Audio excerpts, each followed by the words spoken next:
The war ended without ceremony.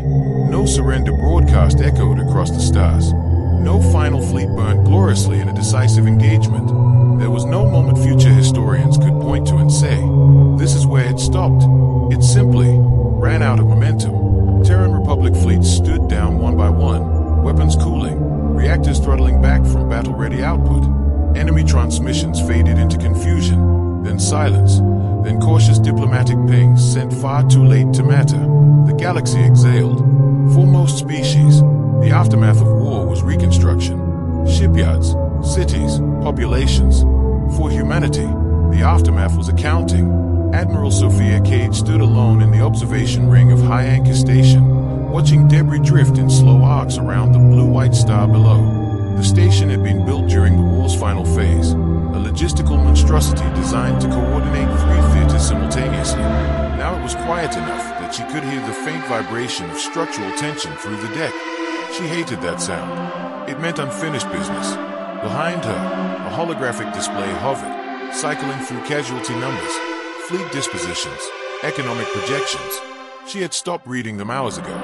The numbers were too big, too abstract. Victory written in exponents never felt like victory. A soft chime announced someone entering the ring. "You're still here," General Marcus Hale said. "I was told you went planetside." Kate didn't turn. "I was told you were resting." He snorted. "Humans don't rest after wars. We audit." That finally earned a thin smile from her. Hale joined her at the viewport. He looked older than he had before the conflict. Not physically. Medical tech handled that. But in posture, in the way his shoulders carried weight even when nothing pressed down on them. "The assembly wants a statement," he said. "Something hopeful." "They always do," Cade replied. "Hope is cheap when you didn't pay the cost." Below them, a Terran salvage fleet maneuvered through wreckage from the last engagement near the station. Broken hulls from a dozen species, twisted alloys, vented atmosphere frozen into glittering clouds. Republic ships moved carefully, methodically, tagging, cataloging, towing. Nothing wasted. Hale watched them for a long moment. "They're scared," he said. "Good," Cade answered. "Fear means they're paying attention." The Terran Republic had won the war by every metric that mattered. Strategic dominance, industrial superiority, adaptive doctrine. Their enemies had outnumbered them, outgunned them on paper. Paper burned easily. Humanity had rewritten the rules mid-conflict, not by inventing new weapons, but by refusing to acknowledge the old definitions. Supply chains became weapons. Civilian infrastructure became force multipliers. Gravity, time, psychology, everything had been pressed into service. The galaxy had survived, barely, and survival had consequences. The Zalati delegation arrived an hour ago, Hale said. "They're asking about border guarantees." "They lost 3 fleets violating ours," Cade replied flatly. "Guarantees were offered before they tested us." "They're desperate." "So were we," she said, finally taining to face him. "Differences, we adapted." That word again. Adaptation. It followed humans like a shadow now. Every intelligence report, every diplomatic briefing. Other species had begun studying Terran history with uncomfortable intensity, tracing patterns back to Earth's earliest conflicts. They didn't like what they found. Human wars never truly ended. They evolved. The aftermath was simply another phase. A notification pulsed across Cade's peripheral implant. Priority channel. Intelligence. She accepted it. The hologram shifted, forming the image of Director Anika RAO. Her expression was controlled, which meant something was very wrong. "We have movement," RAO said without preamble. "Not hostile. Not yet." Cade felt her jaw tighten. Define movement. Independent actors. Former enemy states. Non-aligned systems. They are reorganizing, but not militarily. Economically. Culturally. Hale frowned. "That's normal after a war." RAO shook her head. "Not like this. They are copying us." Silence stretched. "Copying how?" Cade asked. "They are restructuring logistics for redundancy, building modular infrastructure, teaching decentralized command. Even their civilian sectors are adopting adaptive protocols." Hale exhaled slowly. "They are learning." "Yes," IO said, "and they are doing it badly." Kate closed her eyes for a moment. That was worse. Untrained adaptation causes collapse, she said. They'll overcorrect, break themselves, or become dangerous. Hale countered. RAO nodded. That's our concern. The Terran Republic had never intended to reshape the galaxy. Intent, however, had never been a requirement for impact. Recommendations? Cade asked. Engagement, RAO said. Guidance, or containment. Hale looked between them. We just ended a war. Cade stayed back out at the star. No, she said quietly. We ended a battle. She straightened, resolve settling in like armor. Prepared diplomatic task forces, technical advisors, cultural liaisons. We stabilize what we broke. And if they refuse help? Hale asked. Cade's reflection stared back at her from the viewport glass. Calm, tired, unyielding. Then we make sure their failure doesn't become a weapon. Because humanity had learned something the galaxy still struggled to accept. Aftermath was never neutral. Left alone, it always turned into something sharp.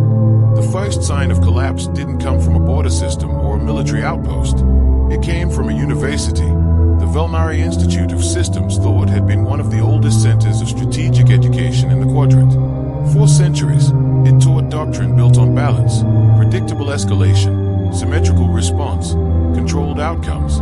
6 months after the war, the institute shut down. Not because it was destroyed, not because funding failed, because every predictive framework they taught was wrong. Students stopped attending lectures. Professors abandoned syllabi mid-term. Simulations diverged into nonsense as soon as Terran variables were introduced. War games ended with economic implosion, environmental catastrophe, or social collapse, none of which involved fleets firing on each other. The Velnari called it an academic crisis. The Terrans called it expected.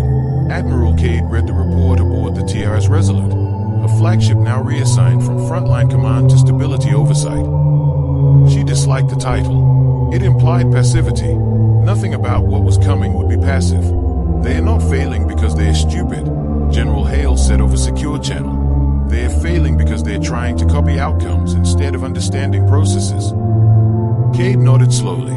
They want our results without our context. And without our instincts, Hale added. That, Cade knew, was the heart of it. Humans did not innovate because doctrine told them to. They innovated because failure hurt, and survival demanded creativity. You couldn't teach that in a classroom. You earned it by nearly dying enough times to internalize flexibility as reflex. Other species had grown stable. Humans had grown sharp. The Resolute dropped out of jump near Cestus 9, a mid-tier trade hub now showing signs of systemic stress. Markets fluctuated unpredictably. Local governance had fractured into semi-autonomous committees, each trying to implement Terran-style decentralization without understanding why it worked. Too many cooks, no shared assumptions.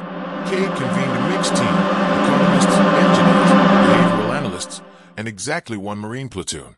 Visibility matters, she told them. We're not here to occupy, we're here to be seen. The docking ring buzzed with activity when they arrived. Non-human officials watched from elevated platforms, expressions a blend of relief and resentment. The Cestus governor, a tall avian-descended being with iridescent plumage dulled by stress, greeted Cade formally. We did not request intervention, the governor said stiffly. Cade met their gaze evenly. You didn't need to. Instability leaks. The governor's crest fluttered in irritation. You destabilized us by winning. There it was. The accusation everyone danced around. Cade didn't deflect it. Yes, she said. We did. That honesty disrupted the governor more than any threat could have. You adapted faster than the galaxy, the governor said. Now everything we built feels obsolete. Obsolete isn't broken, Cade replied, but pretending it isn't changing or breaking. They walked through the station's commercial sector together. Half the shops were shuttered. The open ones ran on overlapping schedules. Supply chains tangled by well-meaning redundancies laid atop existing systems. Terran engineers moved quietly among them, observing, not touching. Permission-based assistance only, Cade had ordered. Humans offering help without forcing solutions unsettled people more than Conquest ever had. The real crisis hit 3 days later. A shipping guild attempted to reroute its entire fleet simultaneously to optimize resilience, mimicking a Terran wartime maneuver without accounting for local traffic density. The resulting congestion cascaded into collision warnings, jump miscalculations, and nemesis that sent shockwaves through insurance networks and trade contracts. Panic followed. Cade authorized direct intervention. Human traffic controllers didn't issue commands. They asked questions. What happens if you don't optimize?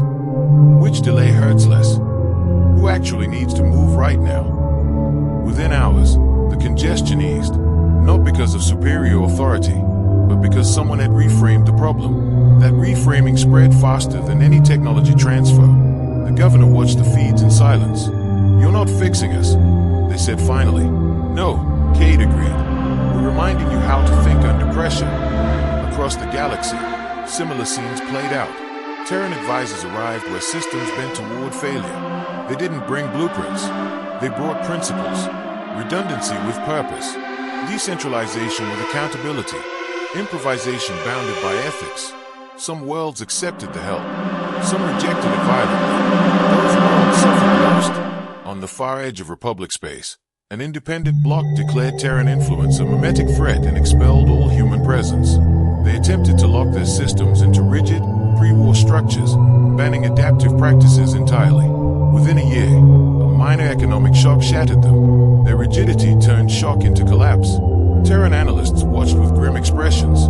"We didn't cause this," one junior officer said quietly. "No," Director RAO replied, "but we changed the environment where it happened." That was the burden of aftermath. You didn't need to act to be responsible. The galaxy had learned how humans fought. Now it was learning how humans ended wars. And that lesson was proving even more destabilizing, because the truth was becoming unavoidable. Humanity wasn't dangerous because of what it did during conflict. Humanity was dangerous because of what remained afterward. The habits, the expectations, the refusal to go back to sleep.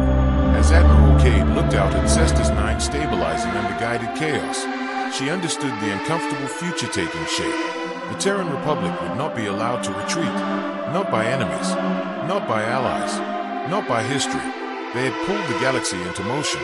And motion, once started, demanded direction.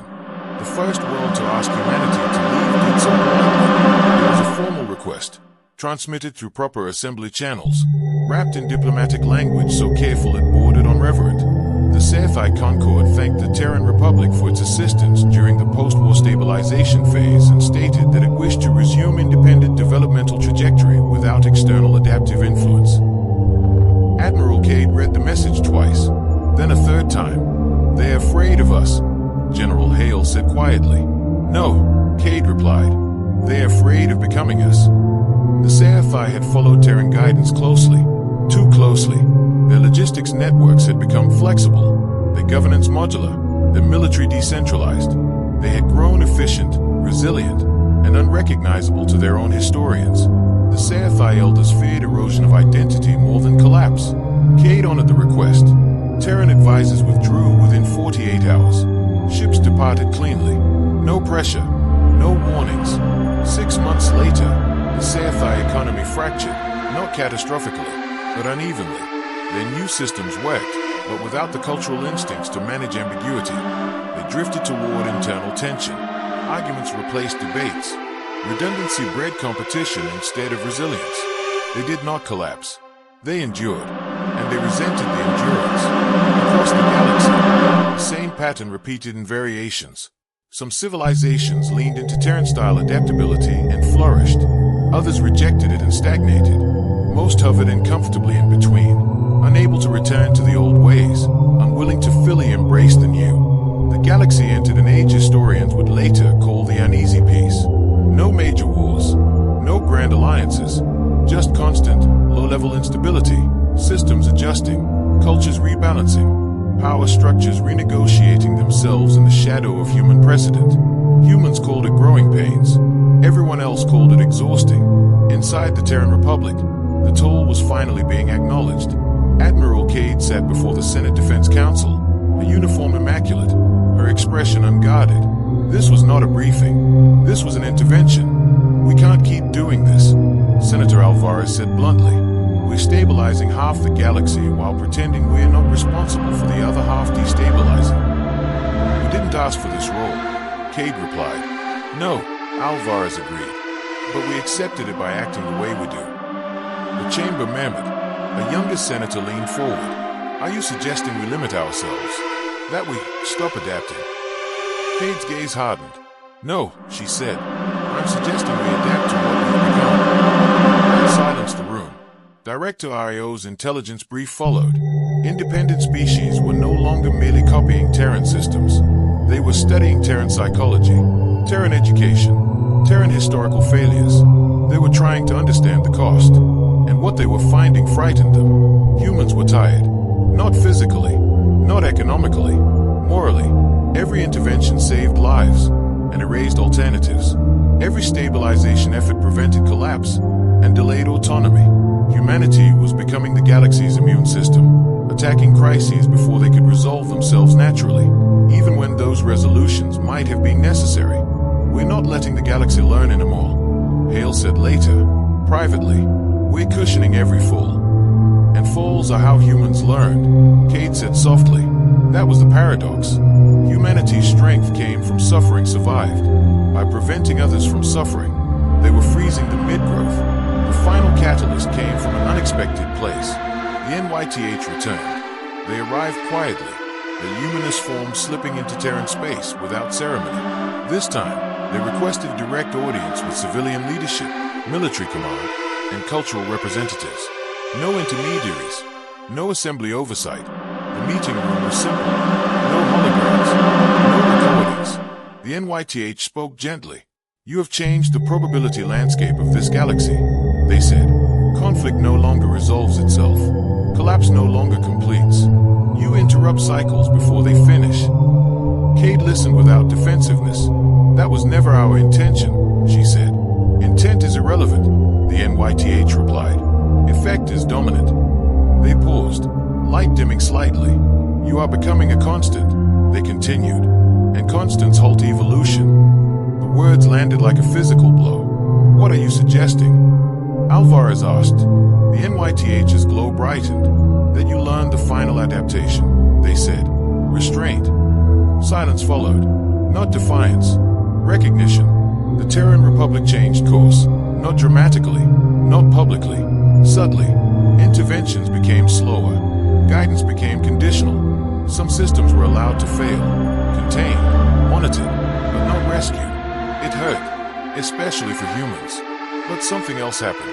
The galaxy began to breathe again. Mistakes were made. Recoveries followed. Cultures reasserted themselves in new, resilient forms. Not Terran copies, but something stronger for having chosen their own paths. Humanity remained present, watching, waiting, learning something new at last. That not every problem was theirs to solve. Years later, a junior cadet at a Terran academy asked a question during a history seminar. If humans are so good at turning everything into a weapon, she asked, what's the most dangerous thing we ever made?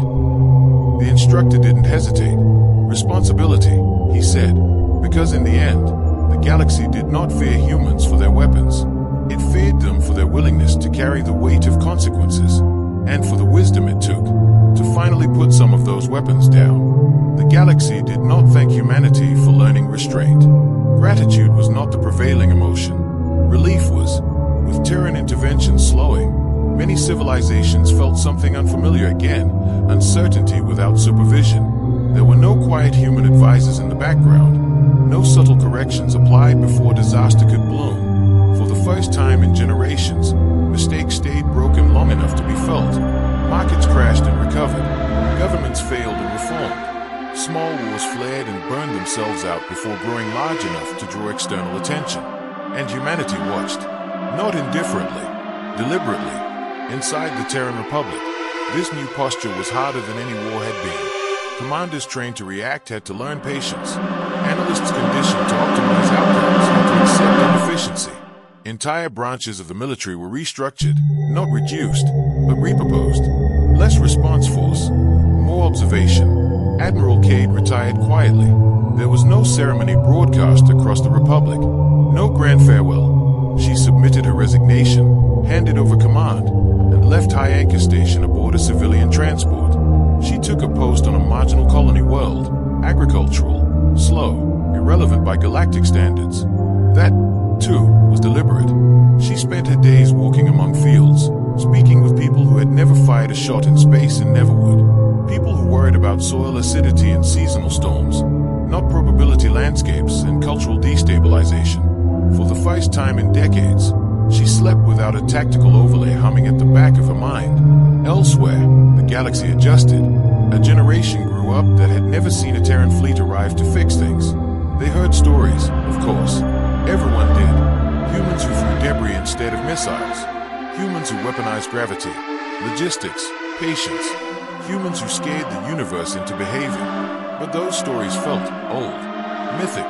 The truth was more complicated. Humanity hadn't stopped being dangerous. They had simply learned that danger didn't always need to be expressed. That lesson crystallized during the Corinth event. A minor power attempted to reignite old hostilities, betting that Terran restraint meant weakness. They mobilized fleets, issued threats, and violated half a dozen treaties in rapid succession. The assembly panicked. Humans did not respond militarily. They didn't respond at all. Instead, Terran trade rerouted away from Corinth space. Insurance markets quietly reclassified Corinth systems as volatile. Navigation networks updated risk profiles. Civilian traffic vanished. No blockade. No sanctions. Just absence. Within months, Corinth's economy imploded under its own weight. Fleets sat idle, unfueled. Shipyards went silent. The ruling council collapsed under internal pressure. No shots fired. No lives taken. When asked why the Republic hadn't intervened, a Terran trade coordinator gave a simple answer. They chose conflict. We chose not to support it. The galaxy took note, not of Terran power, of Terran choice. That was the final evolution. Humans were no longer feared because they could turn anything into a weapon. They were feared because they understood when not to. Because the universe had learned something uncomfortable. A species that can weaponize everything can also weaponize restraint. And restraint, when applied with intent, reshaped reality just as surely as force ever had. The galaxy continued on, messy, imperfect, alive. And somewhere on a quiet world beneath an ordinary sky, a retired admiral watched crops grow and storms pass, content in the knowledge that for once, humanity had learned to let the universe finish its own story.